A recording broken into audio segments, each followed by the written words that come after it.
I have been with my partner for 7 years. We initially met online, and after meeting in person a few times and realizing our affection for one another, we found it promising to move in together. I moved from California to Pennsylvania to be with him throughout graduate school. All was seemingly well during this time. I have never really had any reason to not trust him. I encouraged him to very much so, to try his best to make friends, or to explore hobbies on his own outside of the various ones we share, because I have my own passions.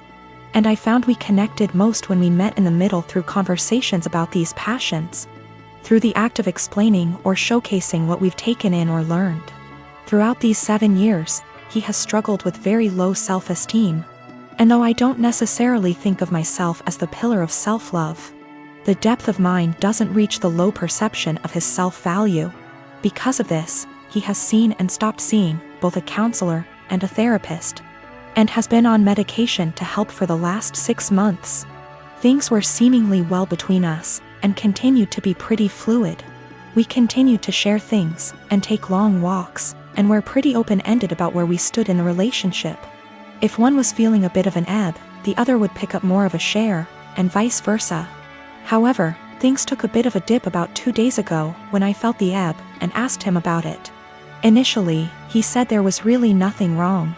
And perhaps I was just feeling this way because with our schedules we haven't been able to see one another for long periods of time like we are used to, which is true. But the feeling continued to irk me, and when I asked about it a second time, he confessed to me. He had begun talking to another girl from another country via Instagram direct messages. And though things between she and him never crossed the boundaries of platonic friendship, he really loved the initial rush of someone asking him questions about his favorite movie, his favorite album, his favorite book.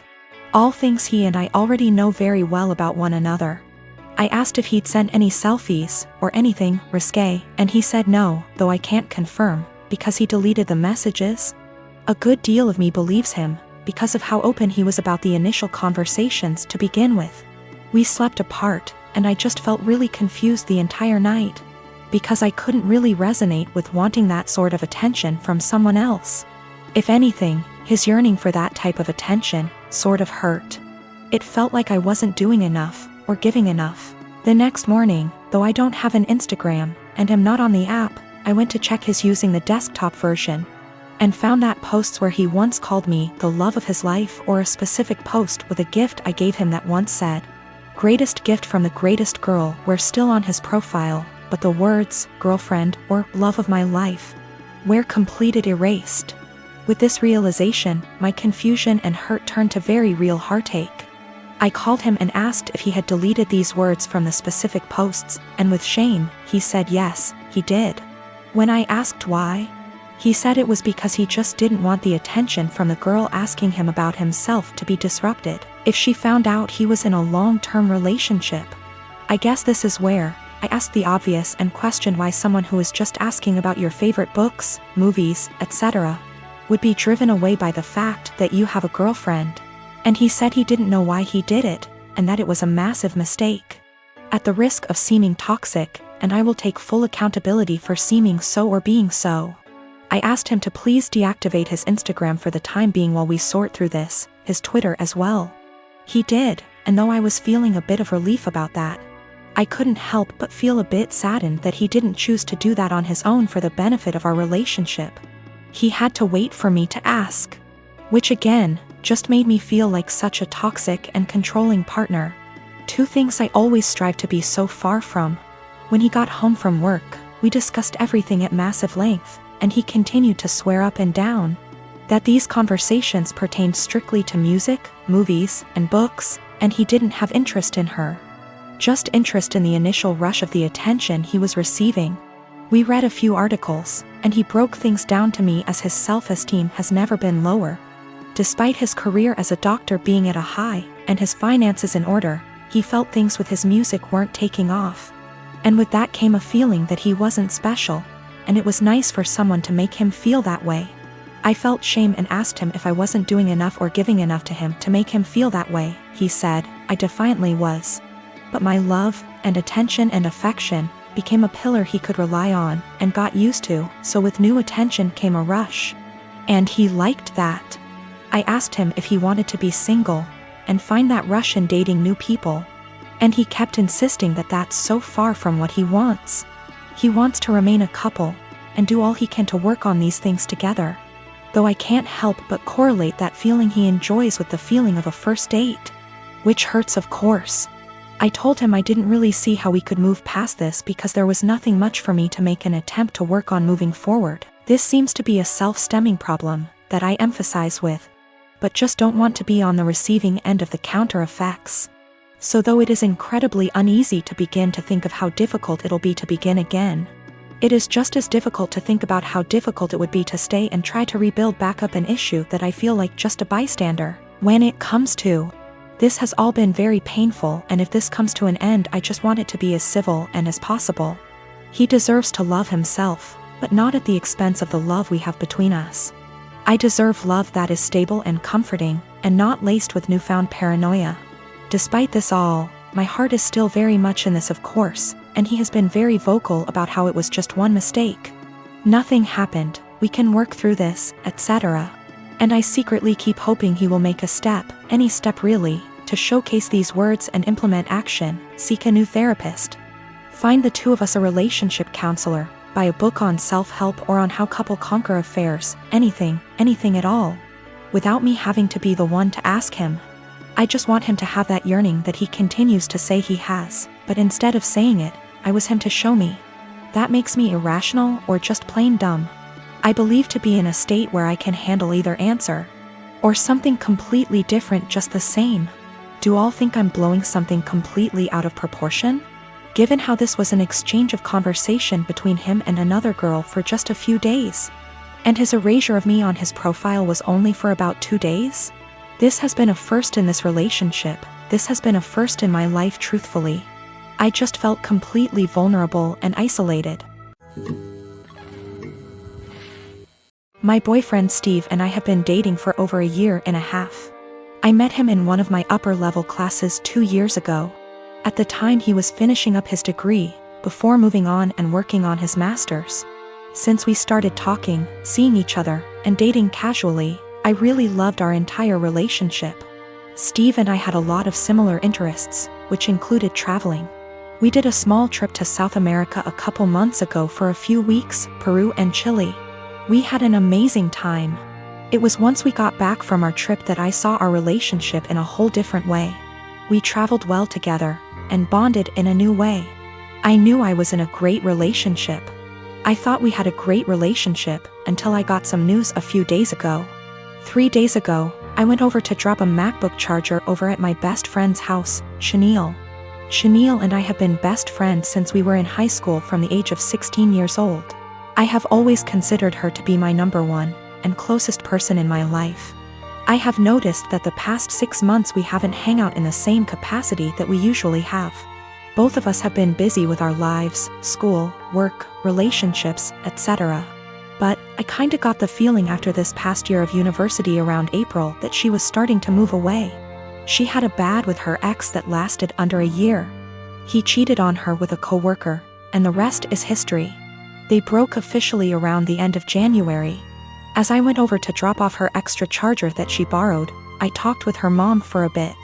Chenille ended up getting called in to pick up an extra serving shift at the restaurant she has worked at during her degree.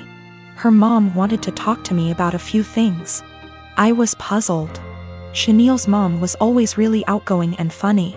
We had known each other for over 8 years at least. But she wanted to have a serious talk. Chenille's mom, Karen, went on to tell me that she saw Steve and Chenille sneak around the back of the house about a month or so ago. Karen went on to explain that she noticed this happening 2 other times. At first, she thought we were all hanging out. But Karen told me that she got a weird gut feeling on this situation. She told me that I should talk to Steve and Chenille ASAP. Steve and I were supposed to go out for dinner last night. He picked me up, and off we went. I felt really bad and humiliated the entire time we were out. We ate dinner, had a couple drinks, but we didn't talk much. Steve kept asking me all night what was the matter. I told him nothing. Finally, when we got back to my place, we sat in my room and I asked him, and told him what Chenille's mom, Karen, is told me. He didn't answer. In fact, he went pale white. That gave me the answer I needed. I broke down and Steve tried to comfort me. I didn't want him touching me. I didn't even want to hear it. I told him to leave, but I basically had to force him to leave. I tried calling Chanel and texted her that I needed to talk to her. I got no response. Not one. Basically, 2 of the closest people I have had in my life betrayed me. This is so terrible and I feel so bad. I have like no one right now. My 7-year-old daughter's doing virtual school in our living room recently. I heard her teacher address a girl named Kelly a few times, which stuck out to me because my daughter's class is only about 15 kids and I know them all by this point in the year. A couple times more and I realized she was calling my daughter Kelly. My daughter's name is Keely, pronounced Keely. So after school was over I asked her if that had been happening all year in this teacher's class and she said it had and it really annoyed her. I asked her why she hadn't corrected the teacher if it annoyed her so much and she said she had repeatedly at the beginning of the year, but the teacher kept calling her Kelly, so eventually she gave up on reminding her. I sent the teacher a quick email explaining the misunderstanding but got no response. This teacher teaches a special subject, think music, gym, art, or language, not just one grade level. So my daughter will be in her classes for the next several years, so we couldn't just wait it out. And how moments like these are handled now will set the stage for how my kid deals with similar situations on her own in the working world. I encouraged my daughter to come to class early or stay later again, thinking maybe she hadn't heard or understood her last time. So a quiet one-on-one would be better. She got to the class early and she told her very politely that her name was Keely like really, instead of Kelly like jelly. And that people often get it confused, so she just wanted to clarify. So class starts and sure enough she gets called Kelly again almost immediately. So there's only so much self-advocation a 7-year-old can be expected to do. I just walked over and said, "Hi, this is Keely's dad. Hers name not Kelly. It's Keely." A few hours later I had an email in my inbox inviting my wife and I to a parent-teacher conference with the vice principal. The long and short of the meeting ended up being the school feels that while the teacher probably should have learned her name, that the real problem is she feels I challenged her authority by correcting her in class and that the names were similar enough for it to not have warranted such drastic action. That surprised me. I couldn't believe a meeting was necessary, let alone that it cast blame on us. I can't tell if I'm being that annoying, my kid matters most parent that my grandmother the school teacher always complained about, or if the teacher should just learn her damn name, because that's a basic part of her job. My husband Tim has a serious dairy allergy. I'm talking about an actual immune system reaction, not intolerance. His allergy is serious enough to cause acute enterocolitis, but he hasn't needed an EpiPen since he was a kid. I work full-time and also have some seasonal work this holiday season because Tim has been without work. And money has been very tight. As a result, I barely get to rest. The holidays are especially hard, and I found myself getting just 1 day off every 2 weeks for almost 2 months straight. As you can imagine, that day off means the universe to me. Now, Tim loves dairy, and will sometimes intentionally eat things which trigger his allergy. Lately, it's gotten out of hand, with him going from one risky meal every 4 to 6 months, to every 2 or so weeks. In fact, it always seemed to coincidentally line up with my time off, and I found myself spending my 1 day taking care of him. Last week, I finally asked him if he was intentionally timing it to line up with my day off. I fully expected him to say no, but he admitted that he was doing it to make sure that he'd have a nurse. And so he'd have someone close by in case he had an especially adverse reaction and needed a hospital. I was livid, and told him that he was selfish, robbing me of my rest. I said that if he made himself sick again, I wouldn't take care of him. I'm exhausted and I need to decompress. He didn't say much, so I thought he'd heard me. Fast forward to Friday night. I get home from work, and a few minutes in, Tim gets a pizza delivered. I ask him why, when I'm making dinner, and he shrugs. I ask if a large garlic Alfredo pizza is worth the pain, and remind him that I won't be giving up my rest day again. He smirks and eats an entire slice while grinning at me. I left it at that and went back to my dinner. Predictably, he got sick, profusely vomiting, retching and groaning from the intense cramping and diarrhea. I slept in the guest room to get away from the sound and smell. He called for me several times and I repeatedly told him no. Hours later, he was still sick and woke me up at the crack of dawn to go get him Pedialyte and meds because he was very dehydrated and still in pain. I told him to order it in and asked him to get out and let me sleep. He was still whimpering when I eventually got up to shower and eat. Again, I did nothing to help or comfort him. By evening, he was sulking, and by morning when I had to work, he was enraged. He yelled, and by the end of the day he told our friends and family that he nearly died and I neglected him. His family accused me of passively trying to kill him. His mom called, shouting that he could have had a life-threatening reaction due to my petty actions, and that I'm a shit wife for not minding his health. I'm starting to feel guilty because she's right and he could have been seriously hurt.